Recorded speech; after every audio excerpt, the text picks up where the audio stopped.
Apreciados amigos, reciban cordiales saludos de todos quienes hacemos Onda Empresarial en la Onda del Emprendimiento. Sean todas y todos bienvenidos a este espacio que en 2015, este es el primer programa que vamos a hacer en este año y nosotros desde la Cámara de Comercio e Industria pues llevamos a todas y todos ustedes nuestros cordiales saludos. En Onda 105.3, la superestación, y a esta hora vamos a estar junto a ustedes, Jorman Ramírez, en el montaje de este programa. En el control del sonido, en los estudios, Mario Uzcategui Rivas. En la edición es Lian Balbuena y frente al micrófono José Miguel Monaga, certificado de la Universidad Central de Venezuela 42.944 y periodista con el 16.363 del Colegio Nacional de Periodistas. Es para nosotros en la Cámara de Comercio e Industria pues muy grato volver a tener este contacto a través de Onda 105.3 FM, la superestación, domingo a domingo, como ya durante los 2 años anteriores, pues los hemos llevado con interesantes temas para que ustedes también se monten en la onda del emprendimiento. Hoy vamos a tener un programa por demás interesante, sobre todo cuando acá en los espacios de la Cámara de Comercio e Industria, pues es un amigo que asiste con mucha frecuencia a la Cámara de Comercio. Él es el presidente del Colegio de Contadores Públicos del Estado Mérida, también ocupa la dirección de presupuesto de la Ilustre Universidad de los Andes, destacado profesor en la Facultad de Ciencias Económicas y Sociales de la Universidad de los Andes, y él es el profesor Víctor Molina, a quien le damos la más cordial bienvenida, con quien cada vez que nos encontramos en los espacios de la radio, de la televisión, pues es muy grato porque conversar con él es aprender siempre algo, sobre todo el comerciante, quien se dedica a la actividad mercantil, pues escuchar al profesor Víctor Molina le sirve, por supuesto, de un gran apoyo. Bienvenido, profesor Víctor Molina, a Onda Empresarial. Gracias, José Miguel. Gracias a Marcos Delgado, presidente de la Cámara. Obviamente que siempre es un honor poder acompañarlos a ustedes y siempre presente, ¿no?, en cualquiera de las actividades que ustedes gustosamente me han invitado y bueno, siempre compartir contigo también es una experiencia bien interesante porque pues eres un periodista que maneja también muchas áreas y que las maneja con mucha propiedad y de ahí que José Miguel, bueno, para mí es un placer realmente estar acá. Muchísimas gracias, Víctor, por ese concepto. Nosotros acá en la Cámara, como lo dije al comienzo, siempre han habido eventos a los cuales asistes y durante el proceso de los mismos siempre los afiliados y los contadores, los administradores de las empresas afiliadas pues se interesan mucho en los temas que tú siempre has planteado y has llevado en todos los eventos a los cuales asistes acá en la Cámara de Comercio e Industria del Estado Mérida. Pero hay uno que es el que vamos a tratar hoy porque recientemente durante el mes de noviembre el Código Orgánico Tributario pues sufrió modificaciones que muchos comerciantes desconocen a la fecha y que pues de la mano del profesor Víctor Molina pues vamos a conocer un tanto, a ahondar un tanto, porque si no lo conocen, quienes no se escuchan, se han incrementado las sanciones, las multas y las atribuciones de la autoridad tributaria se amplían de una manera que nosotros queremos escucharla de usted, porque este Código Orgánico Tributario pues es el que rige en materia normativa todo lo concerniente a la actividad tributaria. Sí, noviembre del año 2014, como tú lo dices, como lo mencionas, el gobierno, el Ejecutivo Nacional se vio en la necesidad de aplicar una reforma tributaria que tenía un objetivo básico, ¿no?, ante el evidente hecho de la disminución de los ingresos fiscales que en el año 2015 el Ejecutivo y el país va a obtener se vio en la necesidad de aplicar una reforma que no solamente agarró el Código Orgánico Tributario, sino que también se le hizo una reforma a la Ley de Impuestos sobre la Renta, se le hizo una reforma igualmente a la Ley del Impuesto al Valor Agregado, a la Ley de Cigarrillos, y digamos que básicamente el rumbo es tratar de incrementar esos ingresos fiscales que este año, por la disminución de los precios del barril de petróleo, se van a ver mermados en el país. Y en ese sentido, a nivel del Código Orgánico Tributario, hubo un incremento importante a nivel de multas, de sanciones para quienes cometan ilícitos tributarios clasificados en formales, materiales y en este caso de los referidos a las especies. Y notas una sanción realmente que a mí, desde mi punto de vista, es dura para el comerciante, porque anteriormente se podía cerrar una empresa por un incumplimiento de algún deber formal o de repente algún tipo de ilícito material. La empresa podía estar cerrada entre 2 y 3 días. Esas sanciones de cierre en las empresas se incrementaron entre 5 y 10 días. Y 5 y 10 días cerrar una empresa puede ser muy duro para el comerciante, ¿no? Es así como visualizamos que, por ejemplo, que un comerciante que no lleve la contabilidad al día, que la tenga atrasada, puede ser objeto de una sanción entre 5 y 10 días. Y esa sanción es fuerte, y probablemente la idea de la administración tributaria es que si hasta que no me muestre que los libros están al día, yo no te voy a quitar el precinto de que está cerrado, de que está sancionado. Igualmente, si la empresa no está entregando facturas, o si la empresa, fíjate que hay algo bien interesante en la reforma del código, es que no es solamente que tú exijas facturas, es que tú entregues facturas, es que tú debes también exigir facturas. Entonces te consigues con comerciantes, por el mismo hecho del desabastecimiento, que hay el proveedor que le suministra la mercancía y le dice, pero no te voy a dar factura, porque si te la factura el precio es 2 y 3 veces lo que te estoy facturando. O estas empresas de casa que, por ejemplo, elaboran tortas o elaboran comida ya preparada, elaborada, que se la suministra de repente a una empresa que vende comida, que vende alimentos, a una panadería, que de repente, diciembre, yo palpé mucho panadería, que había la ama de casa que preparaba hallacas y que se la vendía a la panadería, pero esa ama de casa no tiene una factura. Tú simplemente como comerciante le pagabas con un recibito, con un papel que ella te firmaba. Bueno, hoy en día, con la reforma que se le hizo al Código Orgánico Tributario, tú puedes ser objeto de sanción si en la contabilidad se evidencia el hecho de que tú estás comprando mercancía y quien soporta el gasto o el costo de la compra no es una factura que cumple con todos los requisitos. Es decir, que ahora no solamente se sanciona al comerciante que no entregue factura, sino que también es sancionado al comerciante que no exija que se le dé una factura con todos los requisitos legales. En muchas oportunidades, un comerciante que hacía un gasto y que le daban una factura que no cumplía con los requisitos de ley, simplemente lo colocaba como un gasto no deducible en la planilla de impuestos sobre la renta para no meterse en problemas con la administración tributaria. Sin embargo, hoy en día, ese comerciante que no exige una factura por los gastos y compras que haga, también puede ser sancionado. Entonces, es una de las modificaciones interesantes y que hay que tener mucho cuidado como empresario. El incremento de los números de días, el incremento en las sanciones, el incremento por no exigir una factura que esté acorde con lo que establecen las providencias de la administración tributaria en cuanto a las formalidades de la factura. Y entonces, José Miguel, pues resulta que el código lo que entonces busca, como lo decía en un principio, es mayor recaudación, obviamente vía sanciones. Fíjate que es muy grave tener la contabilidad atrasada, es muy grave no emitir una factura, es muy grave no exigir una factura, es muy grave los ilícitos materiales, es decir, hacer una retención de impuestos y no entregársela en el tiempo establecido por la ley al banco, o dejar de hacer una retención puede ser multado por una cantidad igual a la sanción y aparte de eso cobrarte intereses por el tiempo que dejaste de entregar ese dinero.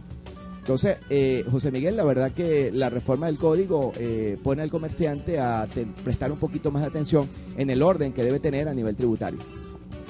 Uno de los puntos que conlleva esta modificación al Código Orgánico Tributario en cuanto a que la autoridad tributaria podrá tomar posesión de los bienes con los que se suponga fundadamente que se ha cometido un ilícito tributario.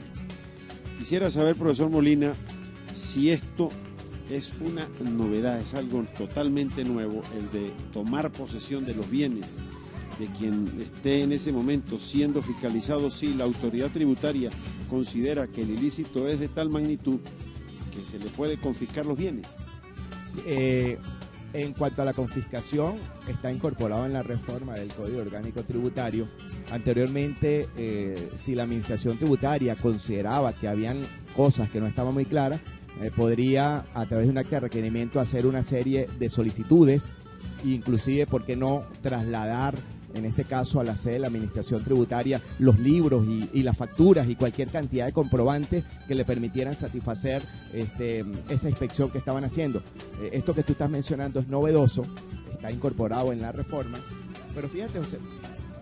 No lo practicaría el tribunal, sino la misma autoridad tributaria. Son cosas que deberían de aclararse. Yo creo que en las próximas semanas pareciera, como está escrito, que es la misma Administración Tributaria en un tribunal. Pero es que recuerda que cuando se le hizo una modificación a la Ley Orgánica del Trabajo, cuando arrancó la reforma el 1 de mayo del 2012, se pensaba que el jefe de la Inspectoría del Trabajo en la zona donde estuviera ubicada la empresa podía agarrar arbitrariamente y mandar a poner preso a un empresario o a un comerciante que se negara a asumir una decisión de reenganche por parte de la Inspectoría del Trabajo. Y recuerda que aquí en Mérida hubo casos de 2, 3 personas que salieron esposadas de sus empresas porque la administración laboral, interpretando la ley a su manera, pensaba que él podía mandar a detener a una persona, y con el tiempo se aclaró que esa persona no puede mandar, sino un tribunal era el único que podía mandar a poner preso a una persona en caso de desacato. En esta materia fiscal, hay quienes opinan que, como está establecido en la ley, la Administración Tributaria podría confiscar. Yo tengo serias dudas de la legalidad de que eso pudiese ser así. Yo pienso que debería ser, como el caso del ejemplo que estoy hablando en materia laboral, que debería ser un tribunal y no los funcionarios de la Administración Tributaria, porque esa discrecionalidad en lo particular no me gusta. Pudiera aplicarse aquello de que usted tiene la razón, pero va preso. Así, es correcto. Entonces, hay también elementos que hemos conocido y que quisiéramos pues que usted los explicara. Por ejemplo, el de que facturas por compras en bebidas y en alimentos, ya el concepto, el monto que pagó quien hizo la adquisición y que está reflejado en factura, que paga por el impuesto al valor agregado el 12%, tal como lo establece la norma vigente, eso no podrá ser declarado como un IVA pagado, sino que pasa solamente a ser declarado en la declaración de impuestos sobre la renta. Y mi pregunta es, si usted paga un impuesto al valor agregado, de acuerdo a como lo refleja la factura, ¿por qué el Estado le impide que usted declare eso como tal concepto? Pues sí, eso hay que manejarlo también con cuidado, porque en la reforma que se le hace al impuesto al valor agregado se establece que aquellos créditos fiscales que no están ligados con la actividad empresarial no van a ser aceptados por la Administración Tributaria como créditos fiscales, es decir, como créditos que puedes compensar con los débitos fiscales. Sin embargo, eso hay que manejarlo con cuidado porque, José Miguel, eso va a depender de la naturaleza de la empresa. Si yo estoy en presencia de un restaurante o yo estoy en un hotel que legalmente expende bebidas alcohólicas, en un restaurante que legalmente vende bebidas alcohólicas, el IVA que yo compro, el IVA que yo pago por las compras que hago del licor que vendo en mi restaurante o en mi empresa o en mi hotel, obviamente que no me pueden evitar que yo lo aproveche, porque yo voy a cobrar IVA y yo debo compensar con el IVA que pagué. En el caso del hotel, en el caso, fíjate que también hay una disposición ahí con la comida, pero si yo soy una empresa que trabaja con comida, o si yo soy una empresa que suelo demostrar que tengo que trasladarme a la ciudad de Caracas y que yo le tengo que pagar la comida a la persona que viaja por la empresa, yo puedo demostrar que ese crédito es perfectamente normal, que es necesario, que lo puedo imputar como parte de mis créditos fiscales para compensarlos con los débitos fiscales. Y yo creo que ahí, en ese sentido, José Miguel, no debe existir a nivel de la Administración Tributaria ningún reparo por la comida o el IVA que pagué por la comida o el IVA que pagué por la bebida. Ahora, si yo estoy hablando que yo soy una empresa, que vende zapatos y tengo facturas de compra de licor o de compra de comida y lo estoy llevando a la contabilidad de la empresa para aprovechar ese crédito fiscal, ahí es donde la reforma que se le hace a la ley de impuesto al valor agregado me dice, yo no te voy a aceptar esos créditos, porque no está ligado a tu actividad empresarial. Sin embargo, repito, si el IVA del licor, si el IVA de la comida está ligado a la actividad propiamente que tú haces, José Miguel, no debe haber ningún problema, debe seguir manejándose como siempre lo hemos manejado, pero creo que lo que busca la administración tributaria es el hecho evidente de que tú puedas confundir gastos personales de bebida, de comida, y que los quieras incorporar a la contabilidad de la empresa, y que no tenga nada que ver con la actividad empresarial que tú desarrollas en esa vida como comerciante.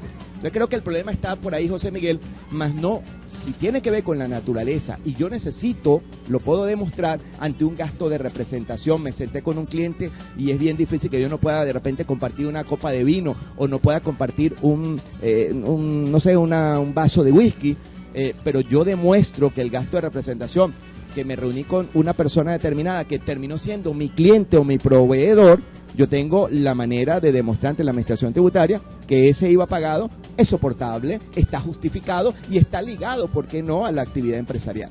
Por ejemplo, un caso específico que me lo comentaron ayer, de trabajadores de una empresa, profesionales al servicio de una sociedad mercantil, que no pueden trasladarse a sus viviendas en horas del mediodía por motivos ajenos a su voluntad. Por ejemplo, en Mérida, que en algunos momentos surgen las paralizaciones, las obstaculizaciones de la vía, y el personal no puede llegar a su casa.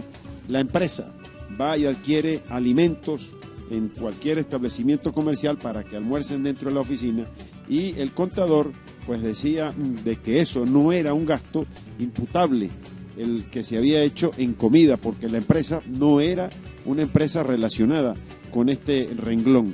En ese caso, ¿qué pudiera hacer el contador o el gerente de la empresa para declarar ese IVA? Sí, fíjate lo siguiente, es un hecho evidente que el trabajador no se pudo ese día trasladar, que habían disturbios y que la empresa le quiso suministrar la comida.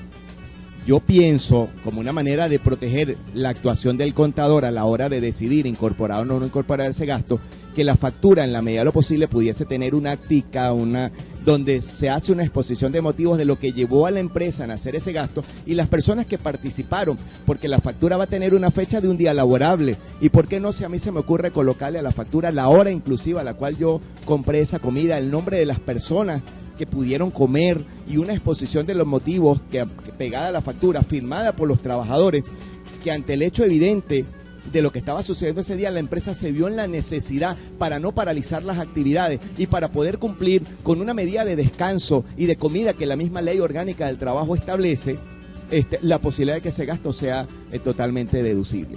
Yo en lo particular, como me lo estás planteando y como contador, no veo ningún problema, te repito, aclarando bien el motivo que llevó. Ahora, si yo veo todos los días la misma factura y veo que sábados y domingos me estás mostrando una factura de comida, y aparte de eso no tiene, observo que es en un restaurante caro, que es en un que es en un sitio donde, bueno, para entrar se necesita ser miembro, pues obviamente yo te digo, mira, yo no te puedo aceptar como fiscal ese gasto.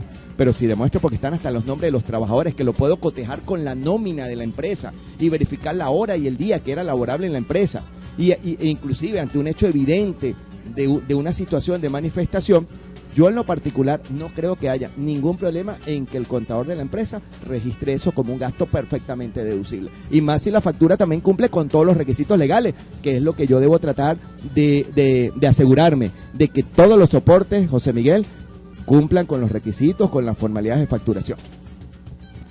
A su juicio, profesor Molina, el aumento de las penalizaciones, hemos observado que se han incrementado en un número muy importante de unidades tributarias.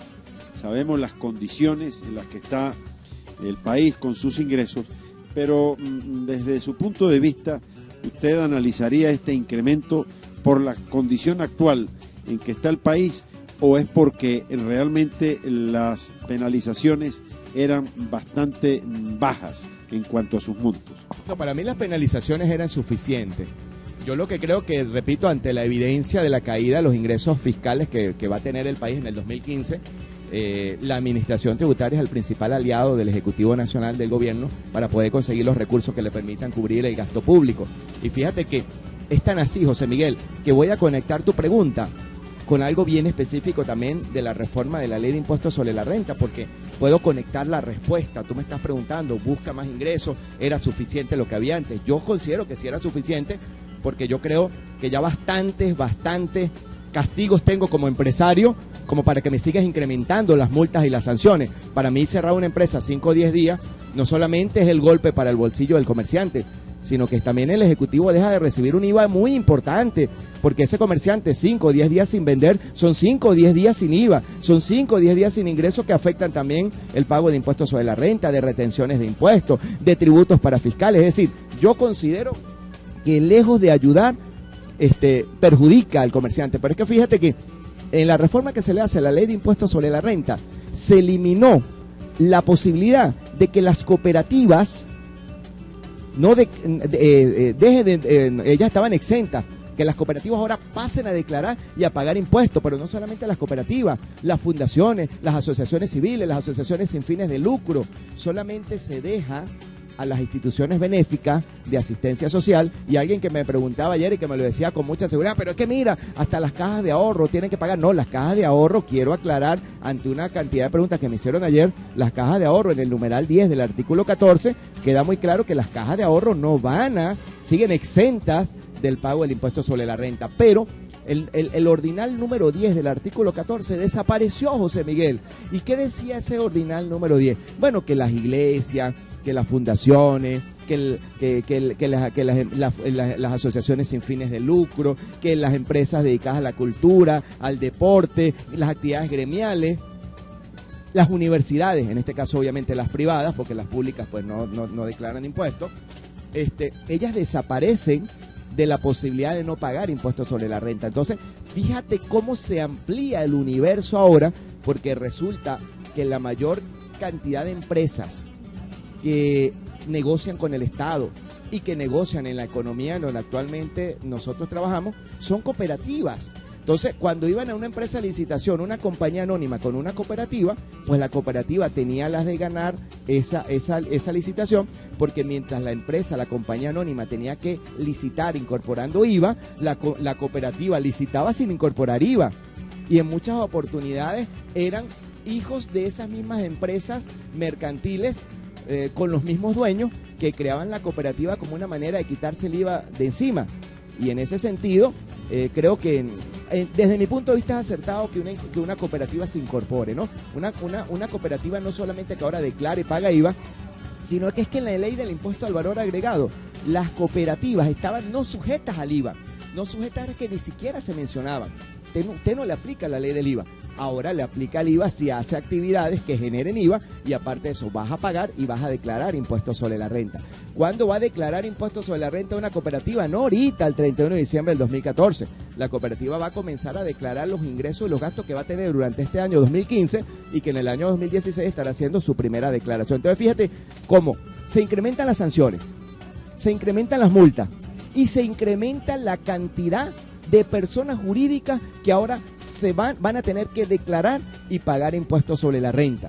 Entonces creo que, fíjate que va agarrado de la mano el tratar de ponerle límite al IVA, porque fíjate, tú me hablabas con el ejemplo de la comida y la bebida, pero es que te tengo que decir que también en la reforma del IVA se estableció que tú tienes 12 meses máximo para aprovechar un IVA cancelado y pagado legalmente. Si en 12 meses no lo aprovechas, lo pierdes la posibilidad de compensarlo con un débito.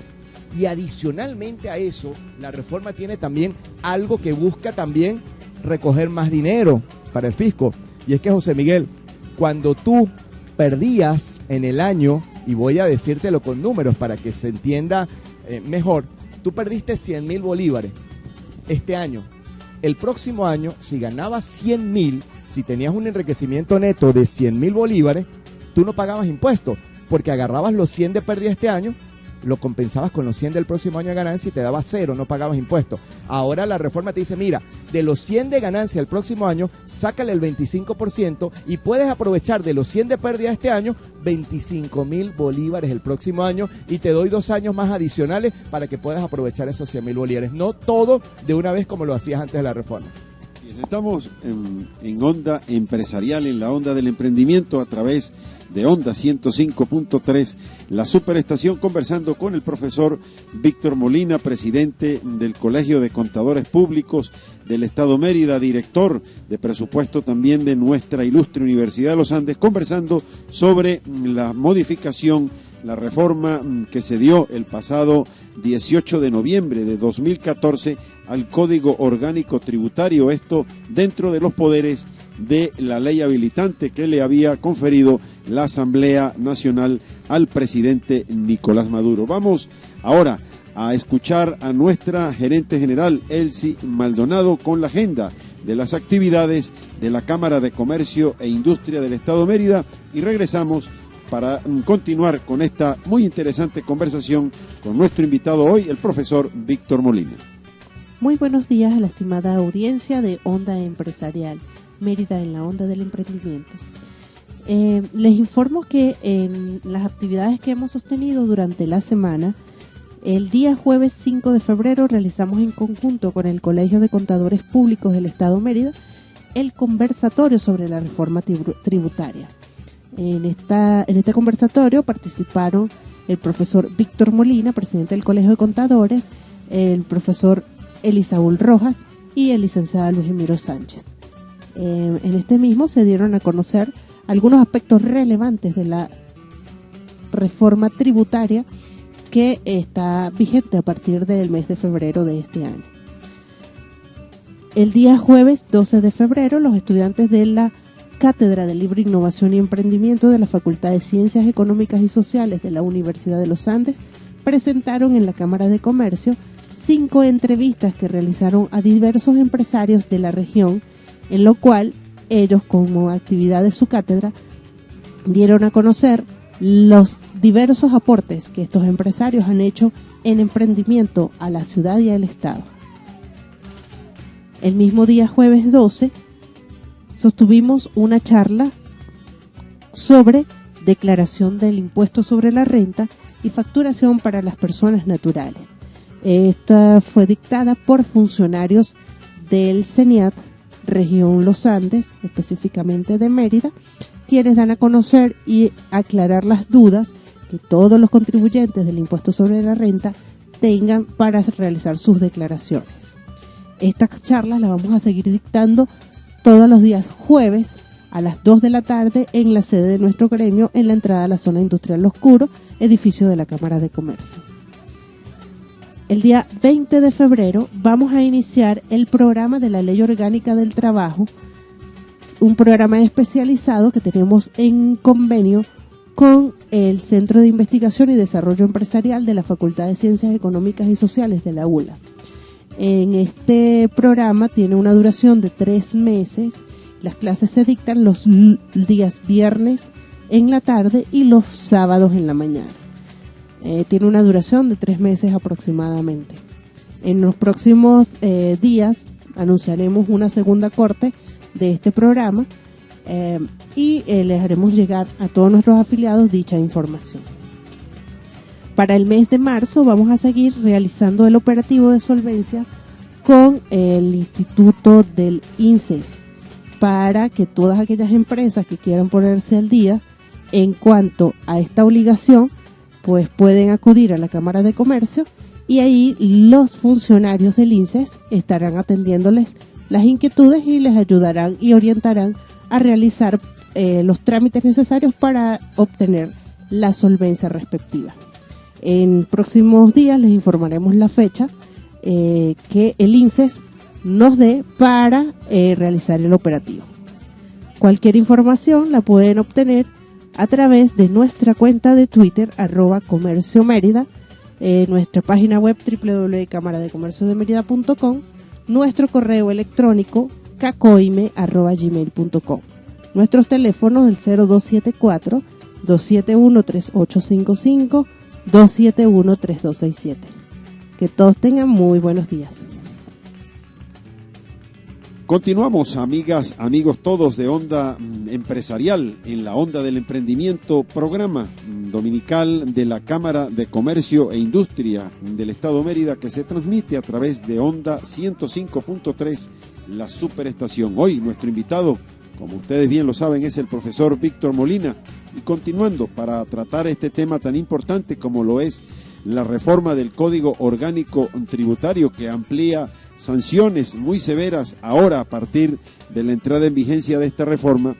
Tocó usted un tema muy interesante, porque hablar de cooperativas, el movimiento cooperativista en Venezuela, pues realmente que antes de, a partir de la década del año 2000, es cuando realmente comienza el crecimiento del movimiento cooperativista, impulsado, no podemos negarlo, por el entonces presidente de la República, el teniente coronel Hugo Chávez Frías, porque si bien antes del ascenso a la presidencia de Hugo Chávez, pues el movimiento cooperativista era bastante disminuido. A partir de que se comienza a incentivar, a motorizar el crecimiento de las cooperativas, pues estas crecieron de manera ascendente muy rápido. Hasta este momento ellas pues no declaraban impuestos, impuesto del valor agregado, no cobraban IVA, pero ahora pues pasan a funcionar igual que una compañía anónima, que una sociedad anónima, que una compañía de responsabilidad limitada. Esto, por supuesto, tiene que ver con la escasez de los ingresos que el Estado va a percibir por el bajo ingreso petrolero, pero esto pues coloca a las cooperativas, que tienen una estructura jurídica distinta a una compañía anónima, las coloca igual que una empresa, que una sociedad anónima. ¿Cómo lo observa usted como contador, como experto pues en la materia, el que las cooperativas, las fundaciones, las asociaciones civiles, inclusive las sociedades sin fines de lucro, ahora pasan a ser igual que una sociedad anónima? Sí, fíjate lo siguiente, yo en principio, cuando comenzó el auge de las cooperativas, creo que el objetivo era interesante y creo que lo que estaba planteado por el gobierno en ese momento pues era interesante. Sin embargo, se convirtió en una práctica perversa. José Miguel quería montar una zapatería y me preguntaba, mira, ¿será que hago una firma personal o será que monto una compañía anónima o una SRL? ¿Qué hago? Y entonces la respuesta era, monta una cooperativa. No vas a pagar impuestos sobre la renta, no vas a cobrar impuesto al valor agregado. Se supone que tu producto va a ser más barato que el de la competencia, que si la competencia tuya estaba constituida bajo la figura de una compañía anónima, pues era evidente el hecho de que ella iba a cobrar IVA y tú ibas a estar en la ventaja porque tu precio de venta iba a estar por debajo de lo de tu competencia.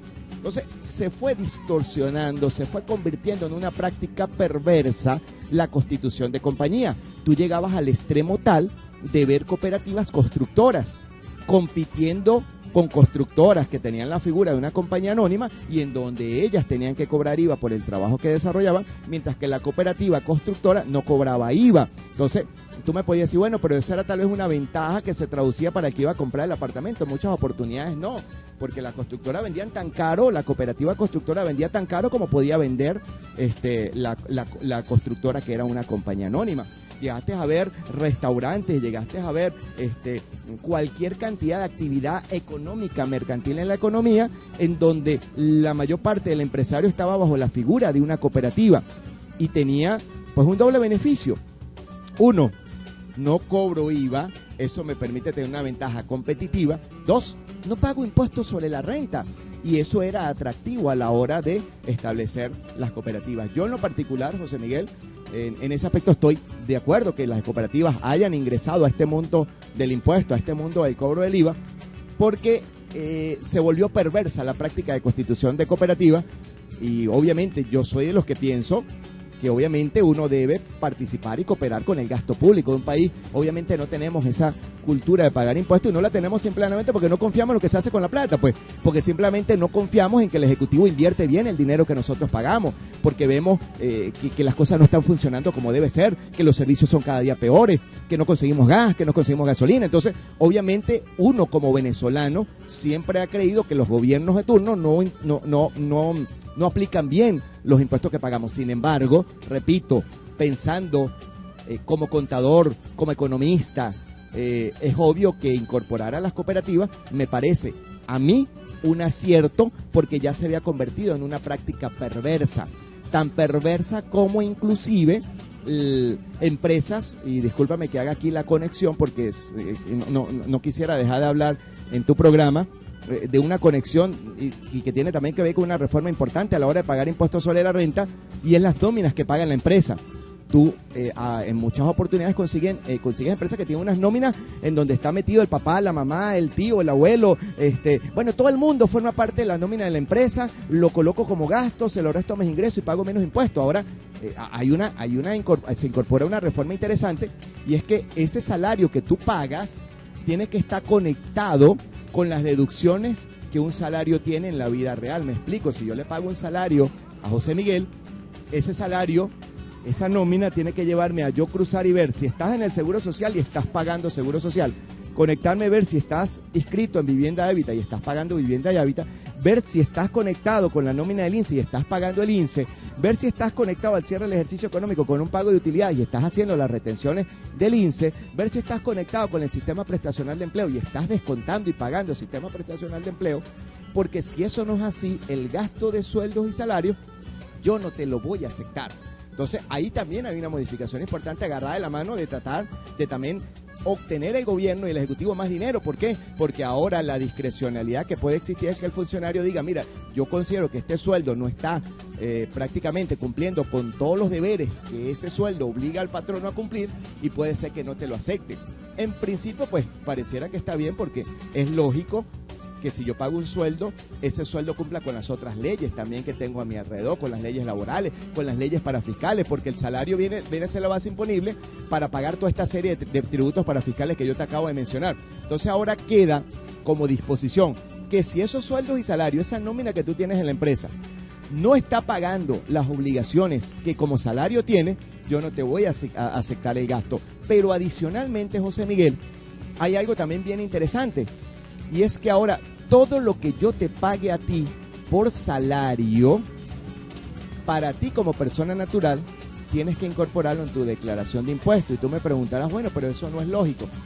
No es lógico en el aspecto de que una decisión del TCJ hace, creo que fue en el 2008, se pagaron un bono único, y como el bono era tan alto, el tribunal decidió darle un análisis al artículo 31 de la Ley de Impuestos sobre la Renta y decir que eso que ellos estaban pagando era un pago accidental, era esporádico, no lo iban a percibir el próximo año y por lo tanto no lo iban a incorporar en su planilla de impuestos para no pagar impuestos. Resulta que con esta reforma que se le hace a la ley, todo lo que a ti te paguen, que sea con ocasión del trabajo, sea accidental o no sea accidental, forma parte de tus ingresos a fines de declararlos y pagar impuestos, y solamente vas a dejar por fuera el bono de alimentación y vas a dejar por fuera el bono de alimentación, se me escapó el otro concepto, y los viáticos.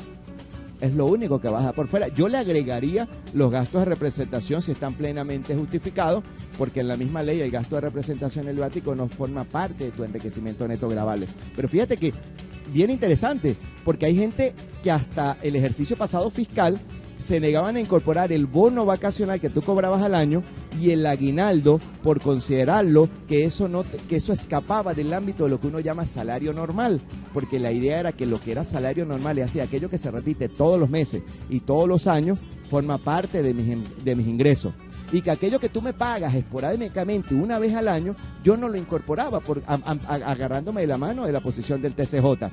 Muchas personas que me preguntaban que si lo incorporaban o no, yo les decía, mira, incorpora el bono, incorpora el aguinaldo, porque eso es salario. Vete al artículo 104 de la Ley Orgánica del Trabajo y verás que salario es bono, es aguinaldo, es propina, es horas extras, es día feriado laborado, todo es salario, si es con ocasión del trabajo.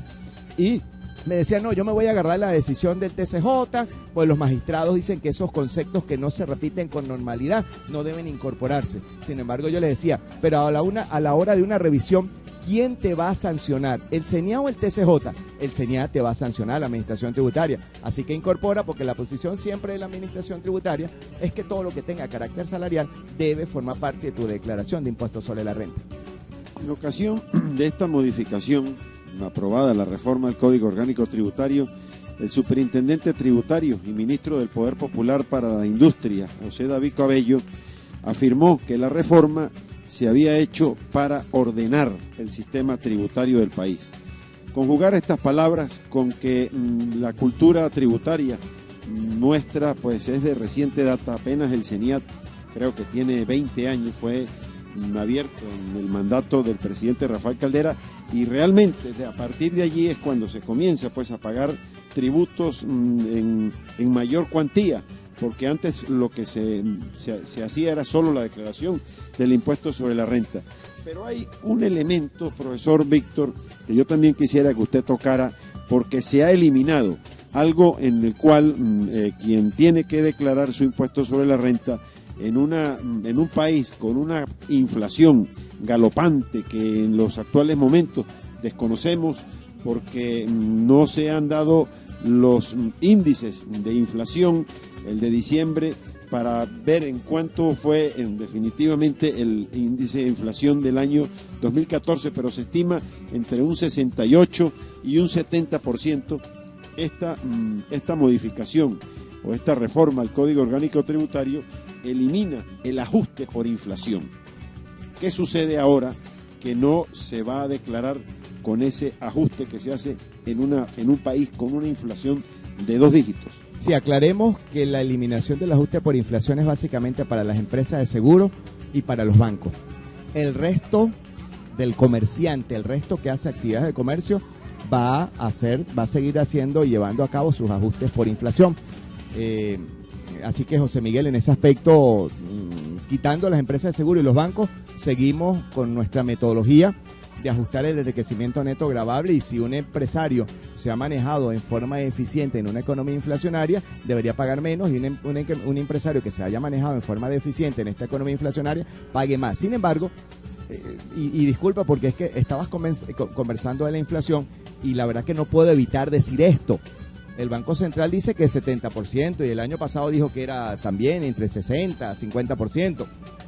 Pero es que yo no sé si podemos palpar con esto que voy a decir la verdadera inflación de un país sin necesidad de esperar que el Banco Central me muestre una cifra primero que no se la creen ni ellos, porque están demorando casi 2 meses para publicarla. Yo trabajé como auxiliar de investigación para el Banco Central de Venezuela y nosotros recogíamos los precios y tabulábamos los primeros 22 días del mes, así que sí, y te aclaro una cosa, José Miguel, el primer día del siguiente mes eso estaba ya listo, porque eso es un programa que ya está hecho, que es usted incorporar los precios, él tabula, él tiene él pondera, y mira, eso es algo que con los sistemas hoy en día, José Miguel, el primer día ya del siguiente mes eso está listo. O sea, hay un miedo a mostrar la verdadera inflación. Sí, entonces, yo te voy a decir una cosa, pero palpa lo siguiente, anda y compra un sushi o un cocosete, y valga la cuña, la publicidad para la empresa que los hace. ¿Cuánto pagas? 30 bolívares. Ya va, pero piensa un poquito que si el finado no le quita, si el pasado presidente de la República, si el fallecido presidente de la República no le quita los 3 ceros, estarías pagando ahorita 30.000 bolívares por un cocosete, 30.000 bolívares por un sushi. Si vas y compras, y valga también la cuya para un diario de circulación aquí de Mérida, muy conocido por los merideños, el diario Frontera, tú pagas 20 bolívares, creo, por el diario Frontera. 15.000 bolívares. Tú estarías pagando 15.000 bolívares. Es decir, yo estoy hablando de una inflación de 5, 6.000, 7.000%, y no esa cifra ridícula, porque la verdad que no lo podemos decir de otra manera, que me publican de 70%. Es una cifra ridícula, en serio. O sea, vamos a quitarnos la máscara. Eso da risa. Y con todo y que es ridícula y que es disfrazada, estamos de primer lugar en el mundo. ¿Qué tal si al mundo le decimos que la inflación de este país es 5.000%? Bueno, nos van a pasar rápido como al libro Guinness por la cantidad de años que tenemos con una inflación simulada, artificial, que no es el 70%, José Miguel. Da risa cuando ahorita el Banco Central me publique que el año 2014 lo vamos a cerrar con 70%. Agarra el cocosete que costaba hace 4 o 5 años 1 bolívar, o no sé, 2 bolívares, no le quites los ceros, tráelo a lo que sería ahorita con los ceros, y cuando tú dices, oye, costaba 1 bolívar, estoy pagando 30.000 bolívares, si no le hubiese quitado los ceros, estoy hablando de una inflación de más de 20.000, cuidado, sería un estudio interesantísimo determinar la verdadera inflación, de que pasa de 2.000 y 3.000, pasa. Y si no, hazlo en tu vida personal, comienza a hacer una lista de los bienes que tú compras ahorita y mes a mes vuelve a hacer la misma lista, ve al abasto, si consigues el producto, colócale el precio, José Miguel, y te darás cuenta que la inflación de tu bolsillo supera el 1000%. Y cuando la comparas con el 70% que da el Banco Central, pues da tristeza, pues. Que tú digas, bueno, Víctor, pero es que yo compro un chicle. Hace como 5 días compré un sobrecito que traía 2 chicles Adam. No era Ada propiamente, pero eran de esos tipos chicles Adam, ¿no? Una bolsita de 2 chicles. Desapareció hace mucho. Pero José Miguel, pagué 8 bolívares por esos 2 chicles. Y yo decía, caramba, si no le hubiesen quitado los 3 ceros, estaría pagando 8.000 bolívares por 2 chicles Adam. Esa es mi verdadera inflación. Esa es la que yo quiero que tú me digas de verdad. Y no que me digas que el Banco Central publicó una de 70%. Da risa esa inflación, José Miguel. Así es. Hay otro tema que también quisiéramos tocar en este momento, porque los contribuyentes especiales, una figura que desde hace algunos años atrás pues se ha venido multiplicando y que abrevia bastante el trabajo a los funcionarios públicos del sistema tributario venezolano, serán a partir de esta modificación penalizados aún más que cualquier contribuyente, porque las penalizaciones están castigadas con un 200% de aumento. De aumento del impuesto dejado de pagar. ¿Por qué este castigo mayor al contribuyente especial? Mira, el plan Evasión Cero, desde que nació, y te lo digo con propiedad porque una vez, siendo Bielma Mora el superintendente tributario, tuvimos la oportunidad de invitarlo a un acto de la Facultad de Economía, un acto que hicimos en el Colegio de Abogados. Y él decía con mucho orgullo, recuerdo en su discurso, que había cerrado no sé cuántas empresas y que el día anterior, antes de venir a Mérida, había cerrado no sé también cuántas otras empresas, y lo decía con mucho orgullo. Y terminado el acto, yo le preguntaba a él que por qué lo decía con tanto orgullo, porque la verdad que eso eran impuestos que dejaba de recibir el comerciante. Yo le decía que eso eran IVA menos que pagaba el comerciante y que para los ingresos fiscales era un deterioro lo que ahí se estaba produciendo con esa política masiva de cerrar empresas. Y él me decía en ese momento, de manera informal, obviamente esto no lo hizo público, me lo decía en una conversación, que bueno, la idea del plan Evasión Cero era que el comerciante entendiera que tenía que tenerle temor a la administración tributaria, que la idea era que tú te preocuparas cuando la administración tributaria se acercara a tu empresa, que ese miedo llevara a que a ti ni se te ocurriera quitarle un bolívar al Estado. Entonces, creo que el asunto viene por ahí. El plan Evasión Cero busca, yo soy administración tributaria, tenme miedo.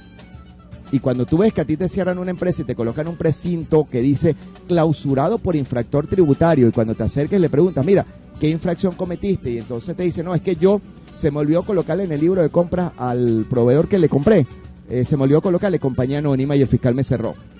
O mira, ¿sabes qué? Por colocar un 3 le coloqué a la factura un 5 y el fiscal me cerró. O mira, ¿sabes qué? La contabilidad no la tenía aquí, la tenía el contador. Yo llamé al contador, demoró 2 horas en llegar con los libros y me cerraron porque los libros tenían que estar en la empresa. O mira, vale, me cerraron simplemente porque la declaración de impuestos la puse en un sitio que para ellos no era visible. O que el RIF tenía que pegarlo aquí en la entrada y lamentablemente lo pagué aquí al lado del escritorio. Entonces, el que te coloque en un precinto que diga clausurado por infracción tributario, para mí es muy duro.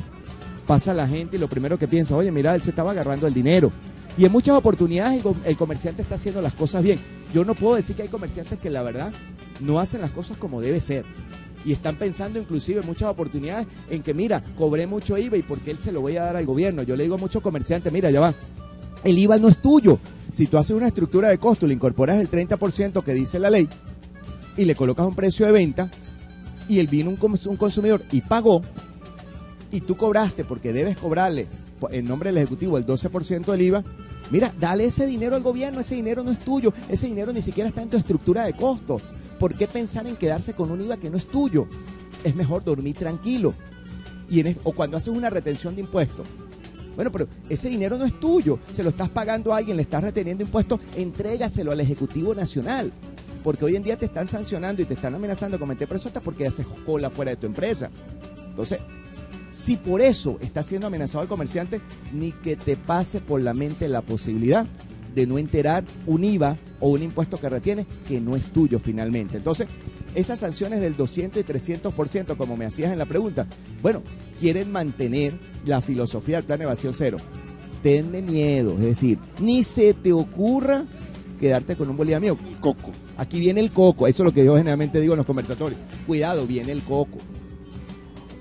Profesor Molina, ya el tiempo nos apremia, pero quisiera, antes de ponerle punto final a nuestro espacio, una pregunta muy personal. ¿Usted se imaginó cuando llegó el primer día a la Escuela de Contaduría Pública en nuestra universidad, que siendo profesional de la contaduría pública, usted como todos los contadores públicos, les iba a corresponder estudiar tanto, todos los días? Porque aquí las modificaciones de la estructura normativa contable pues sufre cambios permanentemente, y un contador que no esté en contacto con su colegio, con los cursos de actualización, que también acá en la Cámara de Comercio también se dictan con la colaboración de ustedes desde el Colegio de Contadores Públicos, se imaginó algún día que tendría que dedicar tanto tiempo a estudiar, porque en nuestro país las modificaciones son casi semanales, para no decir mensuales, en cuanto a la normativa tributaria. Mira, la verdad que no, pero te voy a decir una cosa. Yo veo con mucho agrado la posibilidad de estar estudiando todos los días. Yo veo con mucho agrado la oportunidad de que el contador público sea cada vez más profesional, y que aquel contador público que lamentablemente considera que con lo que aprendió en la universidad fue suficiente, pues obviamente el mercado no está abierto para ese contador público. El contador público que entiende que ahora tiene que leerse las reformas tributarias, que ahora tiene que leerse las reformas laborales, que ahora tiene que saber hacer transición a normas internacionales, que ahora tiene que saber muchísimo de materia financiera, que ahora tiene que hacer su trabajo y está pendiente del manual que tiene de requisitos y procedimientos del Registro Nacional de Contratistas para presentar bien su trabajo, que tiene que tener la información ajustada a parámetros internacionales porque el SARENO, el registro mercantil, se lo va a pedir bajo esas normas. Yo lo veo con agrado, José Miguel, porque un profesional estudiando todos los días lleva a que esta profesión, que nosotros tenemos un título colgado en la pared, con ese título nos haga sentir bastante profesionales. ¿Y por qué no? Esta profesión en algunos países es la primera en el mundo. Estados Unidos llegó a tener al contador público como la primera profesión del mundo. Lamentablemente, algunas cosas que se suscitaron hace algunos años atrás hicieron que se perdiera algún tipo de confianza, ¿no? Sobre todo por casos como el de Enron y casos como el de algunas empresas que estafaron a sus clientes, porque lamentablemente un grupo de profesionales se prestó a hacer las cosas como no tenían que ser. Pero si nosotros realmente entendemos que esta profesión se ha profesionalizado, que tenemos que estar estudiando todos los días, José Miguel, mira, yo lo que siento es que somos mejores profesionales, somos mejores personas, porque en la medida que uno estudia, en esa medida tiene que ser uno más culto, en esa medida tiene que ser más profesional, pero también en esa medida tenemos que cobrar los honorarios que son justos, que es una de las partes que yo a veces critico en mi profesión. Aquel contador que pretende quitarle el trabajo a otro cobrando menos. Yo no he visto un médico diciendo, mira, ven para mi consultorio que yo cobro menos que aquel. O sea, cada médico coloca un precio y usted acude a aquel que aunque cobre mucho o cobre poco, usted sienta que lo va a ayudar, le va a curar su salud. Bueno, el contador público es quien cura la salud de las empresas, es el médico de las empresas, es el que hace el tratamiento, es el que inyecta, es el que incorpora las medicinas necesarias para que haga las cosas bien. Entonces, José Miguel, la verdad que bien satisfecho de que esta profesión nos haga estudiar todos los días más.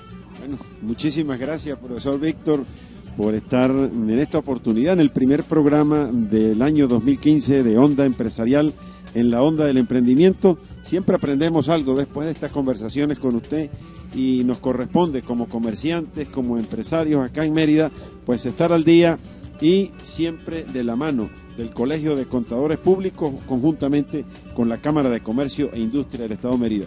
Muchísimas gracias, y como usted lo sabe, es permanentemente usted invitado de Onda Empresarial en la Onda del Emprendimiento. Y bien, amigos, en nombre de Yorman Ramírez, de Mario Uzcategui Rivas, de Elian Balbuena y un servidor, José Miguel Monagas, le damos las gracias por la audiencia que nos han prestado hoy, domingo, en Onda Empresarial, a través de Onda 105.3, la superestación. No nos queda más que invitarlos de nuevo para el próximo domingo a partir de las 11 de la mañana, cuando de nuevo estaremos en Onda Empresarial, en la Onda del Emprendimiento. Muy buenos días, muchísimas gracias por su compañía.